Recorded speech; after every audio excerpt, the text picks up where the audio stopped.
Yeah. All right. So welcome to the archive, or as Thor says at the beginning of every one of his videos.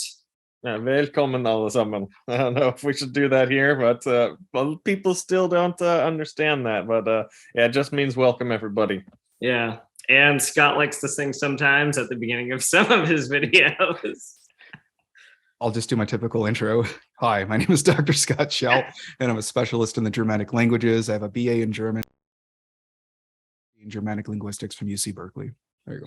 All right. So Scott, you talk about runes primarily in your video. There are other topics you get into, and you also talk about its importance academically. Can you elaborate a little bit on why, for people getting into the subject or people studying from an academic standpoint, runes, what are their importance? Sure. Yeah. So I'm going to basically answer this where it's targeted towards a sort of heathen audience here. But it is very, very important, of course, to study the objective foundation of what runes are and what they mean. Because if you don't do that, then you start getting off into crazy territory, right? Basically, everything that you're experiencing subjectively is objectively valid now. And that causes a lot of issues, especially for people who are educators and they're trying to teach people, like the various heathens, for example, what runes mean, how we actually know the rune names, where do they come from, and so on and so forth. Because, for example, if you don't understand the basic objective academic information, you start practicing out of books like Ralph Bloom.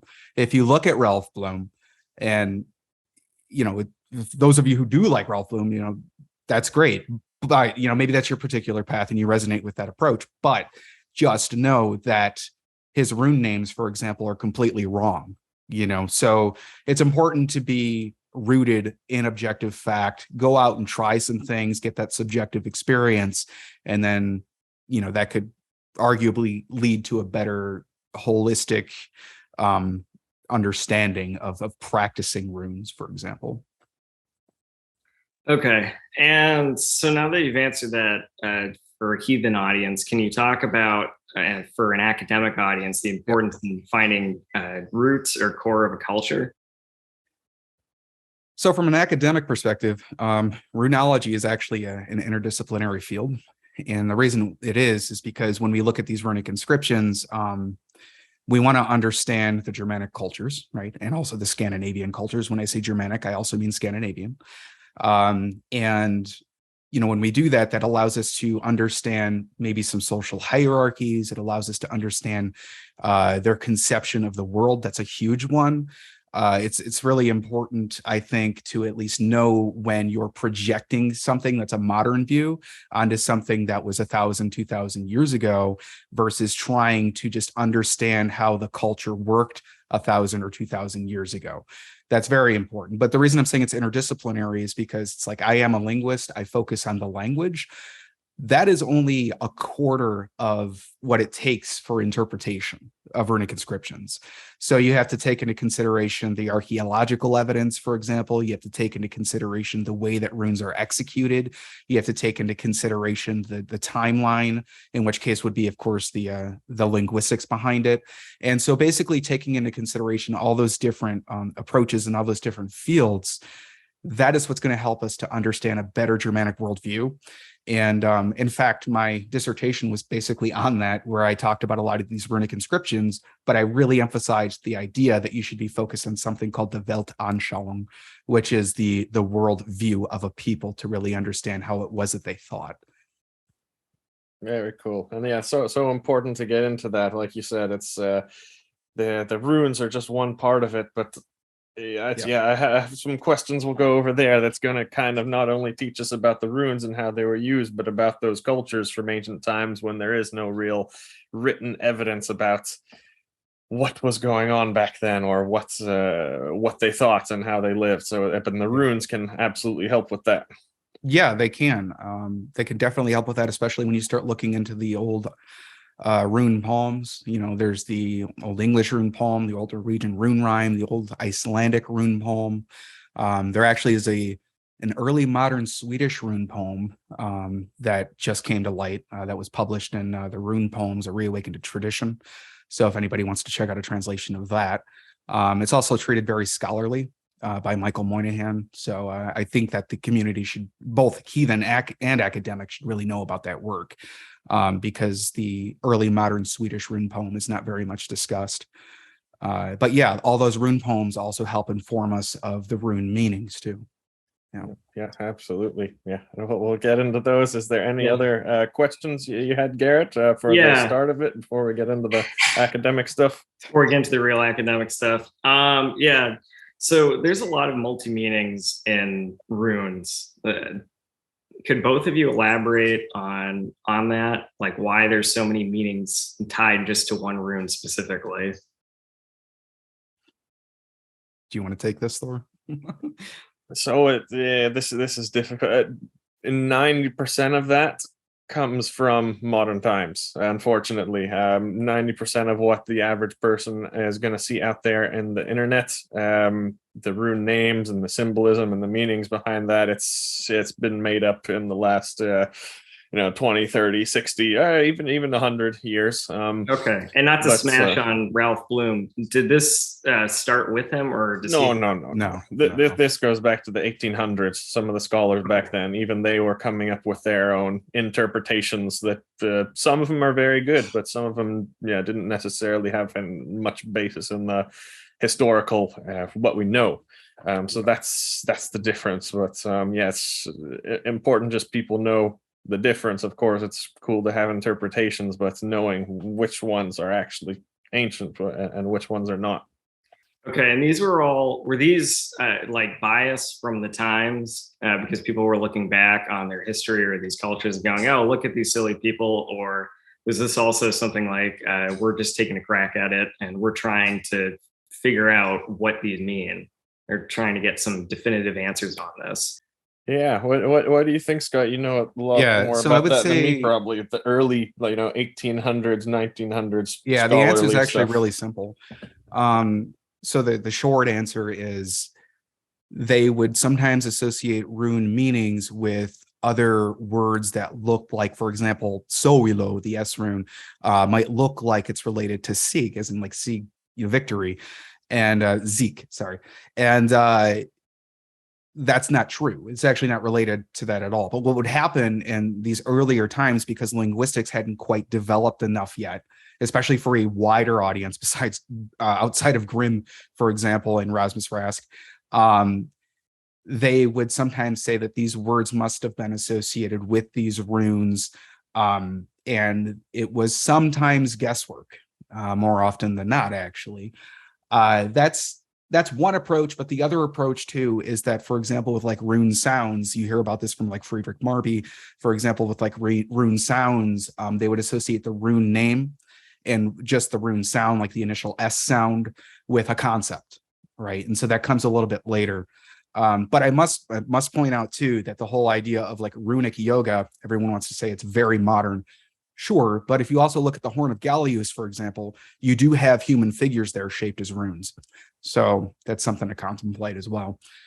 But yeah, like Thor was saying, most of it does come from that era, particularly like Johannes Burius, around that particular era. Yeah. Also, some modern practitioners and scholars, they'll also want to associate these rune names. They want to look at basically semantic distributions. And so what they'll do is they'll look at a word like fehu, like the F rune, and they'll look and see where it occurs in all these different, spots and throughout the text, and they'll create like a semantic field. That's actually giving a lot of credit, I guess, where most people probably don't do that, especially in the modern world. But there are a couple esoteric scholars out there that do that kind of work. So hopefully that answers the question. Good. I think so. Thor, you have any questions for Scott now? Yeah, so we're focusing most of this episode on the origin of the runes and their ancient uses versus the modern uses. So we want to, this is a very long subject and it's debated in the scholarly community, but What is your quick thoughts, Scott, on the origin of the runes? Is it italic alphabets imported, or is it just influence, or what can you say quickly about where the runes came from and what time and how that may have happened, most likely scenario? Oh, that is honestly a really hard question. Mhm. So I'll just, I'll keep it short, but basically I adhere to more of the Latin principle. So you do have the Etruscan idea, right, where it comes from the Etruscans, and that it has some valid evidence for that too. But you have the Greek theory as well. But yeah, no, typically, long story short, I kind of adhere to the Latin side of things, only to a degree though. Because if you look at a lot of the forms, and Thor, I'll go ahead and email you something where it actually shows each form and each sound and how it directly correlates to each Roman letter. So you can show it on the screen, hopefully. Yeah. And you'll see that there are a lot of similarities. However, there are some runes where it's like it doesn't look anything like a Roman character, and it also doesn't have like an equivalent Roman sound or something like that. And so then I would say that some of them are probably innovated. So it's kind of like this hybrid idea, basically, where it's like I believe it was probably Roman influence, but also there was still some internal inspiration or something to create new runes and new concepts and new sounds. Yeah, definitely. And it's what do you think?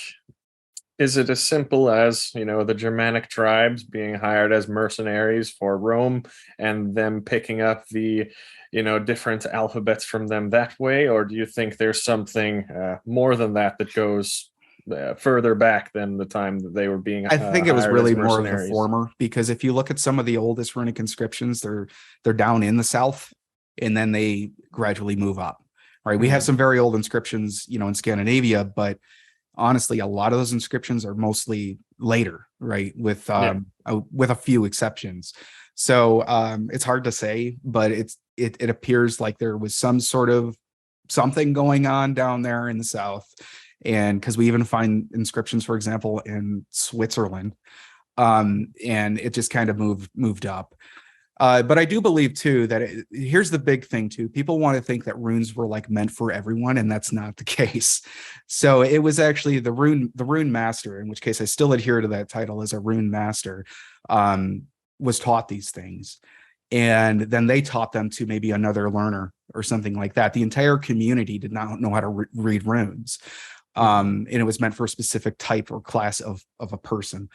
And yeah, I mean, it's a little bit different too than just like, oh, I'm going to go copy this alphabet and just write it down and give it to this next person. Because too, if you look at the runic tradition, if you look at all the rune poems, you'll see that there's all this lore in there, right? You have these poems like the Old English rune poem, the Old Norwegian rune rhyme, and the Old Icelandic rune poem, which clearly encodes a lot of information, which is really even tied to mythic stories. And so when you had this one rune master going on to teach another learner, he wasn't just giving him an alphabet. Okay, like I want to make that very clear, because that's actually where academic thought, they don't really want to talk about that too much. They want to say Latin alphabet, runes, one-to-one correlation, that's it. And that's simply not true. So when this rune master was teaching this information, he was also passing on lore. He was passing on mythic lore as a mnemonic device, sure, but it was more than just A is for apple. I mean, you're talking about Os is, I can't remember the exact line off the top of my head, but the old father in Asgard and the ruler of Valhalla. You have this very elaborate stanza, and if it was just mnemonic, I kind of feel like that would kind of get in the way. Well, why would we say like A is for apple that hangs on a tree down the street from my house? Like, why would we make it so elongated, if it was actually just purely a mnemonic system? So yeah, I believe that there's a little, it's not just a straight, answer, but that's kind of what I'm trying to say, is that rune master, learner, rune master's teaching learner, that learner becomes a rune master who teaches another couple of people who are initiated and understand the mythic structures and all that stuff. So I guess that's, you kind of answered my next question there. The question was kind of at its origins when they were first starting to being used. Was it more of a writing system, or was the symbolism of each rune already there before they maybe started using it in writing? That is hard to say, but what I will say is that we have definitive proof that some of these runes were used as like ideographic concepts even before the rune poems. So, for example, the St. Often stone has the Yara rune, which means good harvest, and it means that symbolically. So, as far as like when did all of them pick up their meanings, that's impossible to determine. But I would say that it wasn't like, it was probably at the same time, because again, they were mnemonic devices to a degree, and they needed to remember the order of the runes and everything. So it probably developed around the same time that they adopted the system and or kind of created their system. So yeah, and we spoke about this a little bit before through text message when we were speaking about this episode. What are some of the earliest runic inscriptions, and what is so special about those from the later ones, and what were they used for? Because I think you say you did your PhD thesis on something like that? I did. I mean, I could talk about some of the oldest inscriptions if you want, or I could just refer your viewers actually to my Thorsberg Moor video, because in my Thorsberg Moor video, I was actually there talking about the oldest inscriptions. But yeah, in my dissertation, I did focus on all the Elder Futhark inscriptions. Well, 9 of them, actually. Yes, that number was intentional. So I would say it's probably easier just to talk about my favorite one. I mean, it's like very old, but it's also in Norway. So it's the Egya runestone. The Egya runestone is completely fascinating. I absolutely love it. It's very old. I think it's dated to about well, it's sort of, this is why it's interesting. It's sort of old, sort of not, because I think it's dated to about 800 or so. However, the language is in classical Old Norse, but the written system is the Elder Futhark. And that's really cool. It is not a transitional inscription. I do not adhere to that idea. It's too late for that. And you see the word land spelled, for example, L-A-T, which you would actually expect in Old Norse, but you also see it spelled L-A-N-D, I believe. So you have, all these variations and everything. But what's really cool about that inscription, though, is it says that, this inscription was not carved with an iron knife, meaning it was carved, with maybe a stone chisel or something like that, with a really thick hardness stone chisel, and it was carved at night, so the sun never touched it. And there's alliteration all over the place, which ties into magic too. So we'll talk about that as well. And it's a stone that was meant for psychopomp work. So basically, there was an entity that came in and kind of spiritually guided them to the other world. And so it's really cool. There are lots of interpretations with this stone, but again, I focused on it on my dissertation. So I did a lot of research on it. So I'm very much adhering to that idea. And it's just a really cool stone. More to the point, it was also flipped upside down and on purpose, and it was meant for the dead, like obviously with like the psychopomp work that's tied into it. And then not supposed to uncover it under the waning moon, right? You don't let it expose to that. It says something like that. Something like that, yeah. And again, it also depends on which interpretation you're going off of. But yeah, it does say that too. And more importantly, though, too, there are a few items buried under the stone. And so it wasn't really a grave, but what I did argue for is that it was like some sort of like metonymic burial. So let's say you were lost at sea and your family members were distraught because they could not give you a proper burial, but they had some of your things that were connected to you. And so they buried them there over the stone. So, because actually the stone talks about that too. It's a capsizing where people died at sea. So it's a really cool inscription. Just real briefly, the Lindholm amulet is also very old. I think off the top of my head, it's about the 3rd century. That's a really interesting inscription. It's written on a piece of bone found in a bog. And it says that I am the crazy one. I am the wily one. I am called the Erelaz, which is a rune master. But yeah, I can go on and on about all these different inscriptions. If you want me to, I will. We can just... Yeah, please go into it. Oh, cool. All right. So there's The Bjorkatorp inscription is also one of my favorites. I absolutely loved this one. So I'll send you some pictures for this too, so you can post them in the video. They're my own personal pictures because I actually went there. And when I went there for research purposes, sort of. So I went there for research purposes. That's how I got funding. And I went there and basically there's this triangle of stones and they stand like, oh my gosh, probably like 14 feet high. And what's really cool is that you'll notice that the one with the inscription is a big, it's basically just like a triangle, but the one with the inscription is in the north. I don't think that was an accident. So, no. And what's also really cool about it is that it's basically built on a grave field. So it's really, really close to a grave field, even though there's not any bodies underneath the actual stone. I believe that it was meant for the whole grave field. And basically what it says is anybody who breaks this stone is going to be subject to a curse. So basically you come into contact with the stone or any other stone surrounding the area, like the grave area. And if you disturb it, then a curse is going to trigger and you will be impacted by that curse. So that's the Bjorkatorp stone. And yeah, that's super cool. That's 3 of them that you spoke about there. And people don't realize sometimes how much they can learn from looking at these old runic inscriptions, especially the Egya stone. Yeah. I mean, you get 4 or 5, 6, maybe 10 things that teaches you about their spirituality and how you should be carving runes in the proper historical way. Like, don't use an iron knife, for example. Don't let it be touched by the sun. So let me say something about that real quick. Yeah, because the whole "don't cut this with an iron knife" thing is actually tied into folklore. I talked about this throughout the dissertation too. How you would go out. It was like you would go out and cut a branch off of a tree, but you had to cut it without an iron knife and before the sun came up. So actually, it's a deep tradition, I believe, that whatever that rune master was practicing within those parameters. But also to tie this into magic, like I said, there's alliteration everywhere. It's like, I'm not going to go into it, but yeah, basically alliteration is 10 terrible Tuesdays, or but in Egya, it basically says like, do not carve this while the sun is out, and do not use an iron knife, and do not. It's like this repetition, and you find that a lot in magical practices too.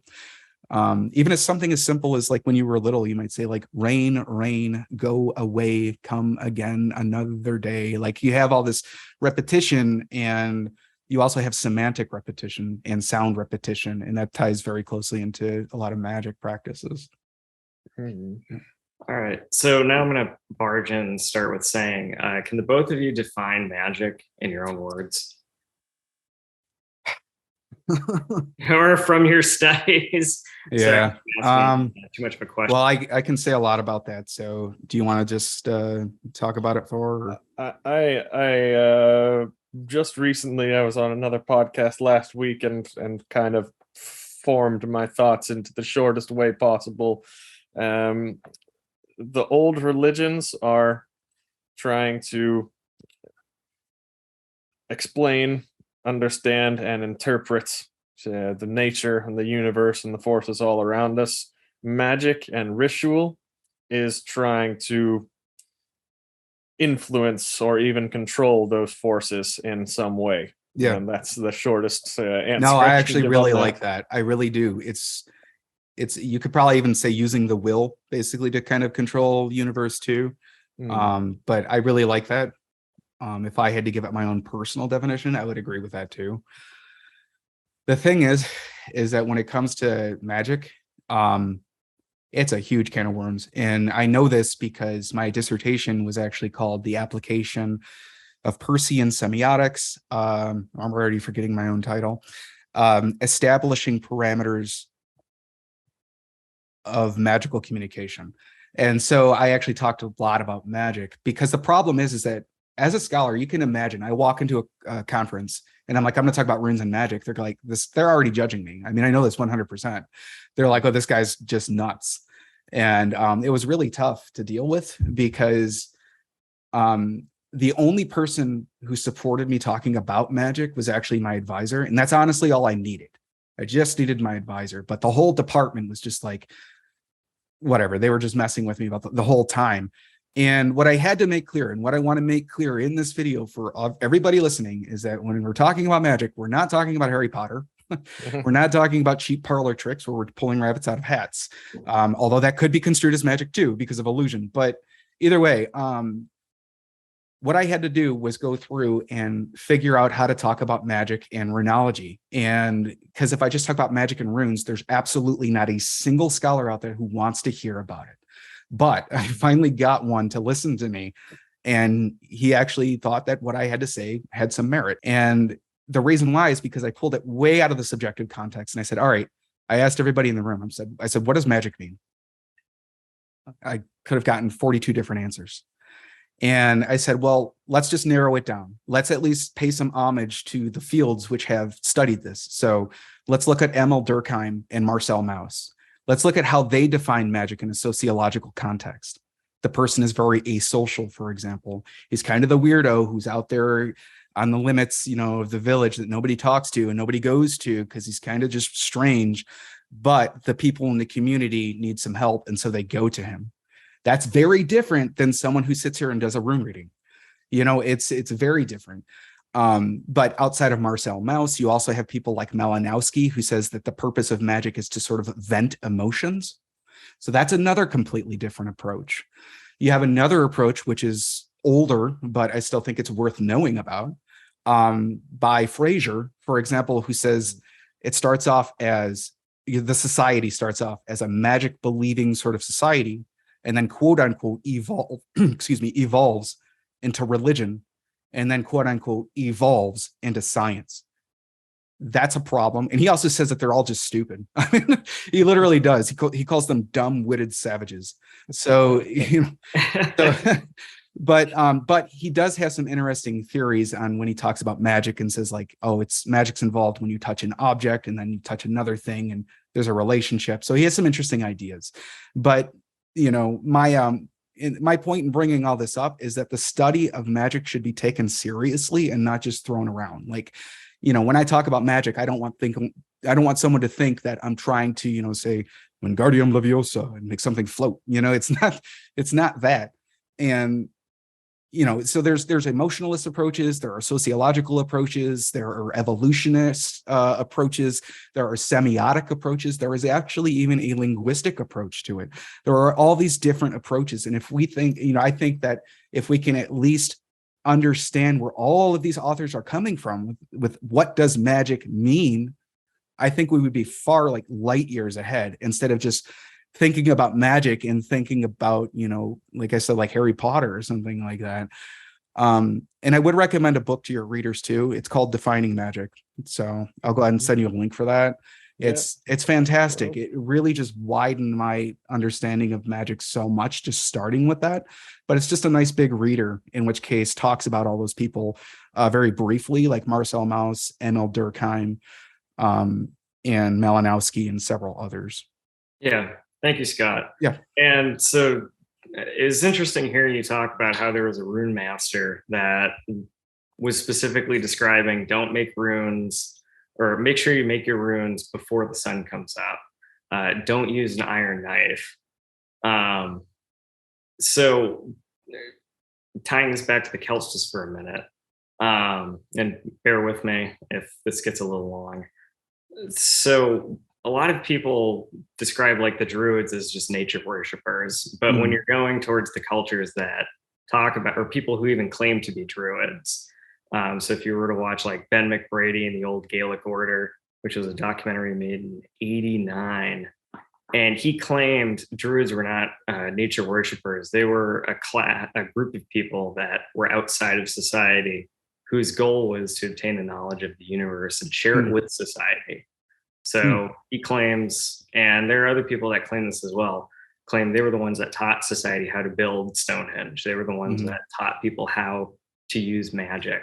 Yeah, I think I see where you're going with this. So it would tie very well into like the Emil Durkheim and Marcel Mauss perspective of what a magician actually is. Yeah, and so something that has always fascinated me, this is the one, like out of all the things I'm able to comprehend, this is probably the one thing I can't comprehend.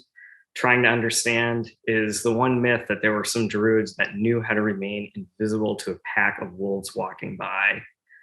And hearing about all these different things, there's stories in the Bible where people are described like, hey, if you played these horns at this time of the day for this long and you walk around the walls of Jericho, it eventually will fall, and it did.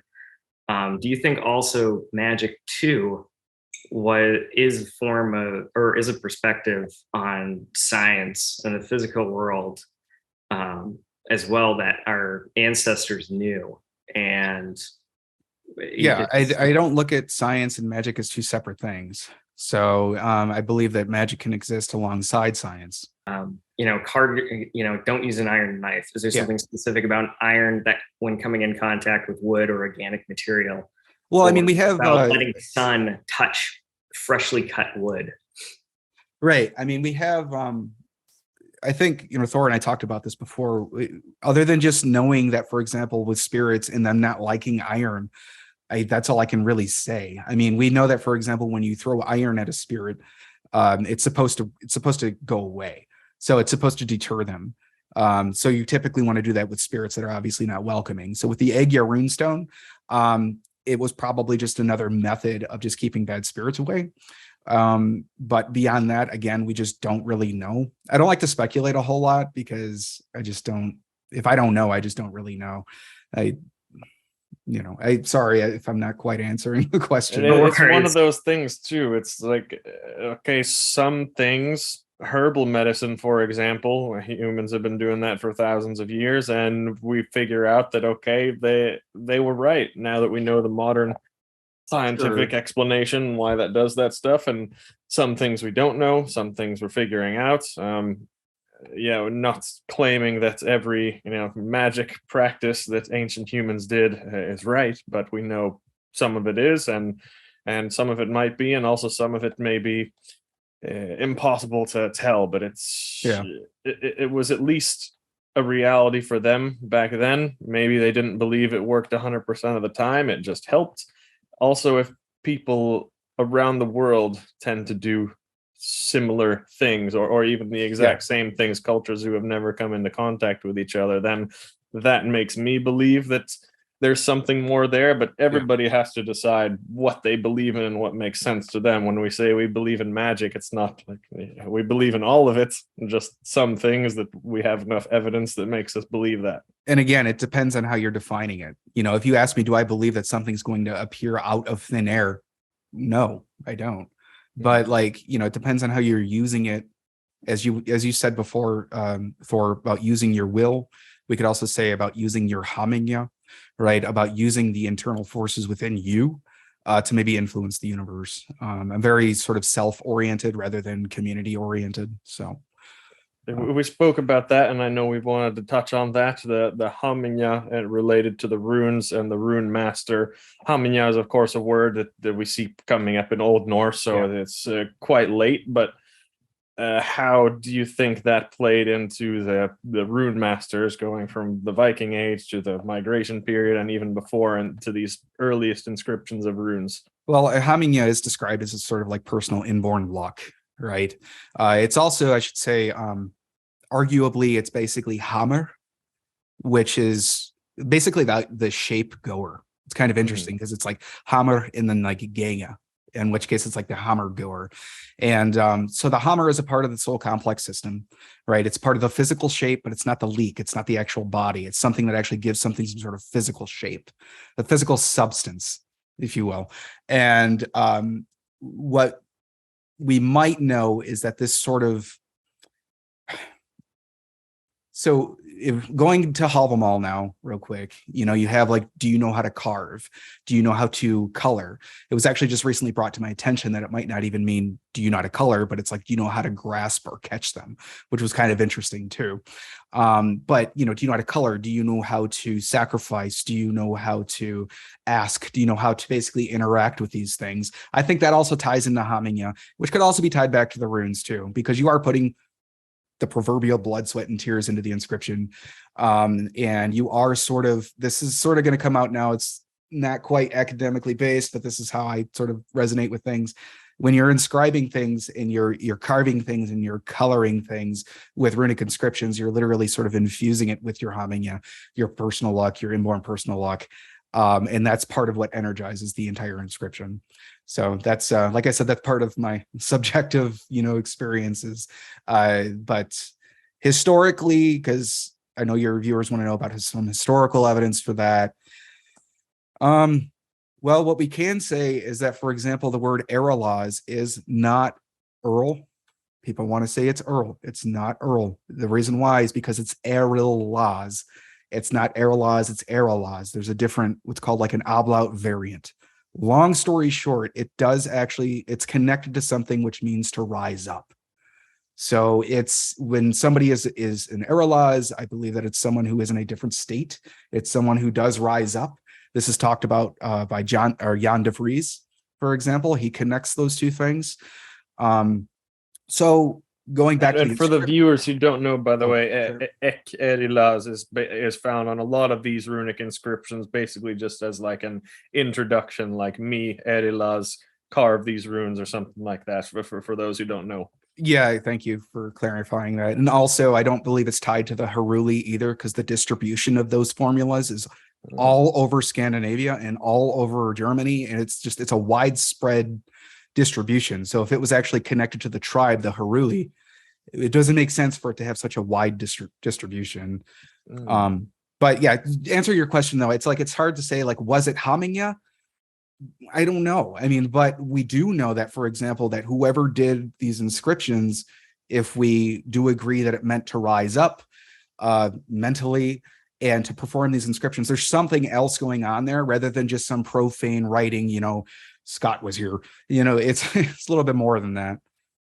Do you think it was, I guess a lot of people are going to ask that question next too. Do you think it was, can anyone just come into this and carve runes and get effect out of it? Or was it specifically meant for one person who has had a very long training or maybe even some special abilities that did these things in those times? Here's the thing.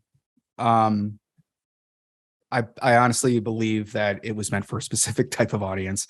If you're interested in runes and you want to go out and learn runes, that's cool. But if you look at Egil Saga, for example, or Egil Saga, you'll see, for example, Egil is actually referred to as a rune master in that saga.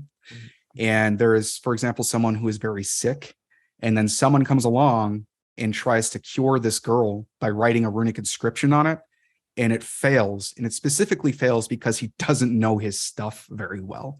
So Egil comes along as an actual true rune master, carves the correct inscription, however he did that specifically, and then the girl is healed. So yeah, I do honestly believe that it's meant for a specific type of person. Maybe somebody who's very dedicated and just, someone who's very serious about it, because again, that's just not my opinion, and I'm not trying to play gatekeeper here. So I want to be clear on that too. But I'm just saying, if you're going to do something like that, just be serious about it and just, do as much research as you can. But yeah, to answer your question in short, I mean, even the texts tell us that not everybody was really able to do it. I mean, it was only meant for the most dedicated and, most respected rune masters, I guess you could say. And you don't have to, it's not something you have to dedicate your life to, just carving runes and all that, because Egil, first and foremost, was just a badass warrior. Oh yeah, probably the strongest of the whole Viking age. So he wasn't sitting around like a spiritual leader, all peaceful, carving runes all day. It was just one of his side but also notice too that he was also the weirdo, the asocial guy, right, that we were talking about beforehand. So yeah, but yeah, no, he wasn't, like you said, like some sort of like spiritual Gothi or something like that. But we do know that he was a rune master and he was able to do it and other people weren't, because he had probably better training or something. I don't know. Yeah. So I guess that the last question I wanted to get into is, Thor, can I ask one quick question? Yeah, do you want to ask one here now? Yeah, it's just about magic. Were some of these stories written not just to say that magic's only for certain people, but to warn what would happen if the wrong person was using magic or attempting to use magic? That's a good question. I mean, like from some of the oldest inscriptions. Because like when you're looking, or at least like when I'm reading like poems out of the Tane from Celtic writing, there's explicit warnings about certain animals, like the poem of the bull or the ox. And it tells you, it's giving you a very clear descriptive of not just what that animal is, but just how dangerous it is too. And you have to be very careful around it. Because also relating back to the time, oxes were about 1,500 pounds of meat that were going to charge you if they felt like you were a threat. Like what I'm asking is, it's like, is this a warning? Like with Eggle, you know? Okay. Was it telling? All right. Yeah. Now I know how to better answer it. So I mean, you could look at it as a warning. You know, it definitely could look at it as a warning, especially in Egil's saga. But you know, also look at the way that Odin talks about the runes in Havamal too. Like he has Lodfafnir. That is his. That name could be actually translated as apprentice. And sorry, I'm like moving my camera, but and you know, so he has to teach him how to do these things. And, you know, he teaches them how to carve. He teaches them how to sacrifice. He teaches them how to perform bloat. He teaches them all these different things. And then Odin also says, some are among the elves, some are among the Aesir, right? And I've carved some for myself. It doesn't necessarily say like, and I have given the runes for everybody in the universe to use with no consequence. So that does not say that whatsoever. And in fact, you have the whole teacher-learner dynamic right there in the poem. But yeah, I mean, just in simplistic terms, I mean, if you mess up the inscription and it's a curse, it's not going to work, or at least in theory, it's not going to work. If you know, let me put it in perspective for some of the people who are even practicing. Like if you carve a proto-Germanic word and use the Elder Futhark, and you don't know what you're really doing, you know, if you spell the word, I don't know, for Dagas or something, but you actually spell it as like doggy or something like that, it's actually just not going to be that effective. Sure, intent is important, but I don't think it's going to be that effective because it's not even accurate, you know, as to what you're doing. I think it should be rooted academically and then branch out from there. But, you know, that's just kind of me saying, you know, it probably wouldn't be that effective. But again, I don't know what else to really say to that other than just, yeah, we have sources that say that rune masters should be doing this the right way. And if they don't, there are consequences. But I'm trying to think of some older stones. I mean, the only thing that I can think of is just like the curse stones, where it's like, if anybody screws up, you know, one of these gravestones, you're going to be cursed. You know, there's that. But there's nothing there that says like, you know, you need to perform this the right way. I mean, there are actually ritual instructions. I would categorize that. Actually, now that I'm thinking about it, it's like ritual instructions that you have to follow step by step. So if you look into like the folklore material, there are instructions. So if this does help answer the question, there are instructions where it says like you need to find this particular bird. And when you find this particular bird, I think it was actually a raven. When you find the raven, you need to kill the raven. It has to be a raven. You have to drill a hole through its heart. And you need to be able to basically find the disease by looking through the heart of a raven. So we do have things like that with like these ritual instructions. So if they found a sparrow and they did the same thing, presumably it wouldn't work. So I guess we do have, you know, ritual instructions like that, but it's not as prevalent as I would like them to be. That's for sure.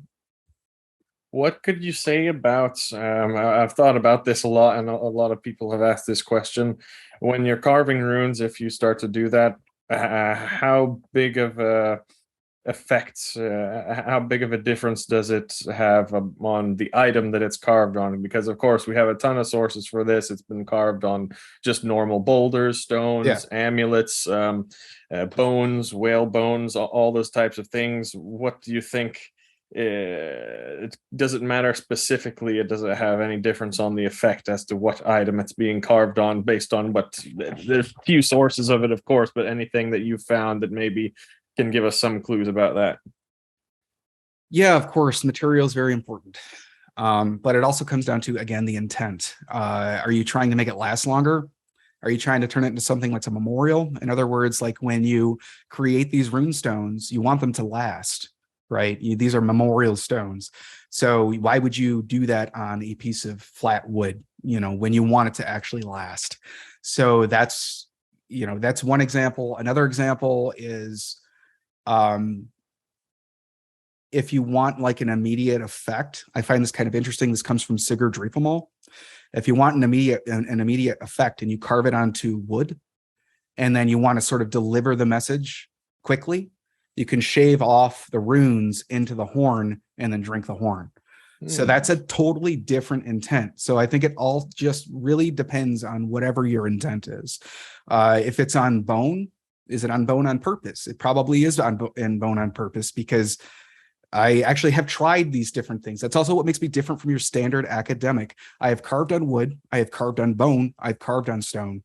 And I'll tell you what, when it comes to granite and you see 10 runes written in a row and an academic tells you that was for practice, I say, I can't even say that word. So, because it's insane. Okay.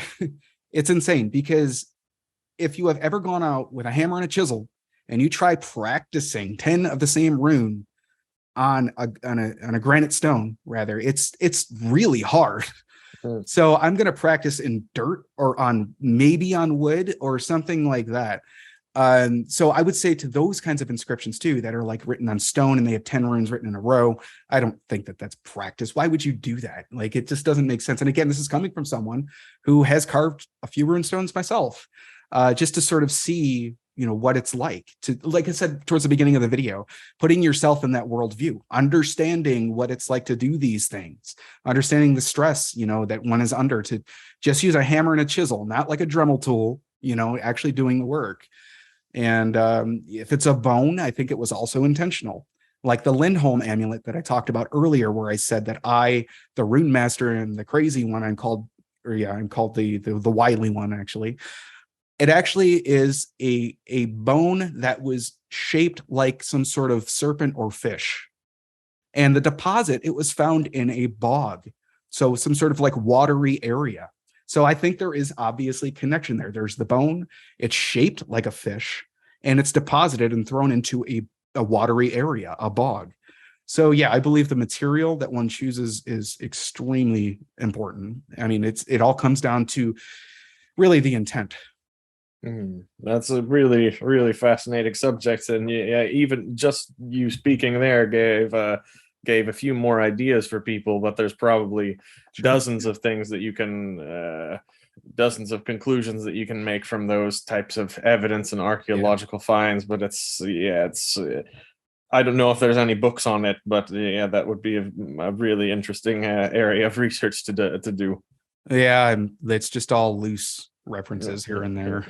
But yeah, if the last question, this can take a while too, so that'll be my last one. Is there any differences that you see from the way runes were used at different times? If we go back to the Germanic tribal age, around the migration era, that these earliest runic inscriptions, as to how they were used in the Viking age, and even into the folk tradition, just a few hundred years ago, and as they were used today. So it's a long subject, question, but actually I love the question. We can start between like the earliest runic inscriptions and the Viking age, so that period of 700-800 years.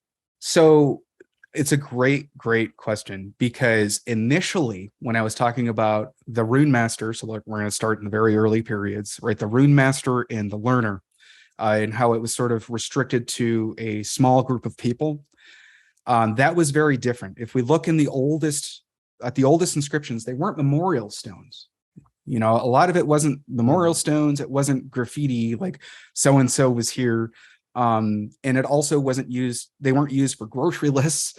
They weren't used for a lot of profane things. A lot of the things that the elder tradition consisted of were these older sort of like things that were tied to myth. And let me say this real quick too, because this is a question that I do get asked a lot too, especially from an academic perspective. They always say, well, Scott, aren't runes the exact same thing as the Latin alphabet? Have you heard that before? Yeah. Yeah. No. They're not. And that's also not a popular answer. But let me explain, because before, an academic throws me under the bus again. So the thing is that if the intent is to write runes and write some sort of magical formula on it, and that's the intent, will the magical formula work? Presumably, sure. If somebody takes a lead tablet and writes in Greek on it, there's a curse there, this is historically attested all over the place. And they write a curse on this lead tablet and they throw it down the well and it breaks. Will the curse work? Again, presumably yes, but it's a different alphabet, right?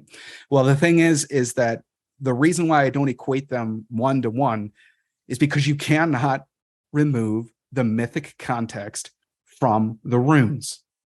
There's no mythic context with the Roman system when they brought it to the tribes. Their mythic system was after they were already Christian. So you cannot get rid of the fact that when you're dealing with these runes and you're inscribing these things, you're still working within a mythic context, in the sense that that Odin had thought up these runes. That Odin had sacrificed himself on the tree to win these runes. About all of the sagas and actually Sigurd Riefemal, how runes are written on the beak of an owl and runes are written on the Sleipnir's teeth, like all these really beautiful, interesting imageries. And then, there are even instances where it's literally like they basically say that they're carved out for and dispersed throughout the universe. So it's like, they're not the same thing, because you cannot, basically talk about runes without any mythic context. So I just wanted to say that real quick. Moving forward, if we go into the younger Futhark period, though, here's where things start to become a little more profane. So more and more people start learning how to do runes and how to use runes, and they start using them for, initially, it's just like, there's still like these curse formulas here and there in the transition period. But then after that, you get into the younger period, and people always like to talk about the Bergen inscriptions, and they use the Bergen inscriptions as evidence for runes being used in a profane manner, no magic, not just an Erelaz could write them, and so on and so forth. But what I would say is that is way later. We're talking like almost 1,000 years later, and the intent and the purpose of those runes were completely different. You do still have Erelaz formulas here and there, but when you start getting into the Bergen inscriptions and stuff like that, it's very clear, because that's where you actually find like the grocery lists and stuff like that. It's very clear that the intent is very different. I wouldn't say that it be turned into a degenerate system. I would just say that the use of the runes sort of shifted. I mean, you still had people who were recording runes and using runes in magic in the younger Futhark period, but it's also mixed up again with all these other profane, all the profane imagery too. The most sort of sacred examples that we have are from the oldest inscriptions. Yeah, makes sense. It really makes sense, and that ties a lot of the evidence together. And would you say it even turned into something like, in the oldest runic inscriptions, was it kind of one tribal elder or rune master that did it back then? But as we get to the Viking Age, it was everybody kind of giving it a shot and kind of losing understanding, and kind of one of those things. Exactly. Probably, not everybody remembered all the rune poems or something like that. They were using it in more of a profane manner rather than just the sort of like teacher learner idea. In which case, the benefits to that is it started to expand literacy. The downside to it is that it became something more profane and less sacred. So. And I guess really quickly, just tying that into, the rune use in more modern times, that's a huge subject too, but a lot of people are going to want to know that what would be the differences between how runes were used 1,000 years ago versus how a lot of people are using them today. And these authors in the past 100, 150 years have started using them. And how would people to be able to tell the difference between what is more of a modern interpretation versus what was actually historical? Well, years of research. Yeah.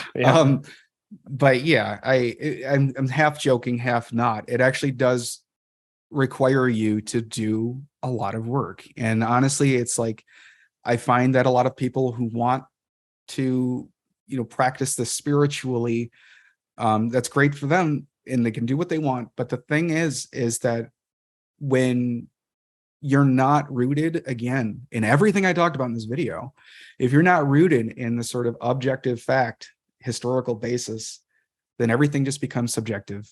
And I'm sorry, but if you're teaching your subjective beliefs to someone as an objective argument, that is a problem, because that is really the definition of a guru.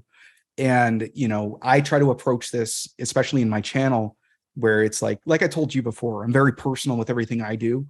I'm very active as a sort of practitioner, but it's nobody else's business. And honestly, I don't think it would really benefit anybody to know what it is that I do, because I would be doing exactly what I just said, right? As far as like teaching people my subjective experiences and making me feel like some sort of guru. That's not what I'm here for. And so that's why my channel is very objectively based, where I try to push people to do their own things, but be rooted in the objective fact. So as far as, it's going to depend on the individual. If you're very dedicated, I mean, you're going to go out and research these things and then sort of build your own worldview from there. But, I mean, there are certain authors that I would say to stay away from, but I don't want to cause any bad blood here on your channel. So, but there are certain. You'll do it. I'll do it in another video. You know what? Honestly, maybe another video we can talk about modern rune authors. That would be really interesting. Yeah. That'd be a good subject for another because video. As much as I study the academic stuff, I also study the esoteric stuff. So, anyway, but how do they know though? Well, I can tell you this. Take this away. We do know historically that when using rune magic in this oldest attestations, there was always an emphasis of repetition, almost always an emphasis of repetition. So if you are one thing too, don't go out and buy runes. Okay. If you want to buy runes and you want them to be all like decorative and stuff, that's great, but they're not going to have the same effect that they do when you put your own will and your own hamingya into these things. And we do know that historically, because we've already covered that in this video. That would be my first recommendation. And then my second one would be, again, about the repetition. So if you want, I'll give you a historical example here. Perfect. We have the Gumarp runestone, where we have the Fehu rune written 3 times. It clearly means, and I talked about this in my dissertation too, it clearly means wealth, wealth, wealth, or something like to that effect. And if there's an inscription, I think it's meant for a memorial of some sort. But what's more important is that it's the Fehu, Fehu, Fehu, because it's repeating wealth, wealth, wealth, but it's also repeating the sound.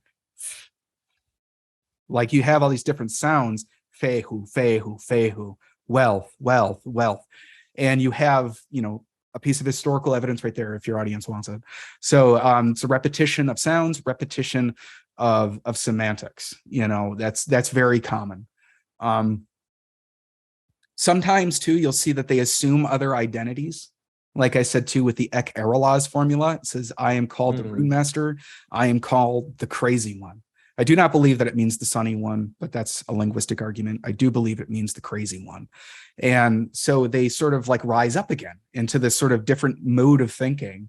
And then you look at the backside of the bone, the other side of the Lindholm amulet, and it has this crazy elaborate formula on it with all these repeated runes, and then it ends with Alu, in which case that's a totally different video to talk about whatever Alu means. But so there's that. You could take that away from it, maybe sort of like rising up, taking on this sort of like higher self or something like that, depending on how you interpret it. But my idea is not mine alone.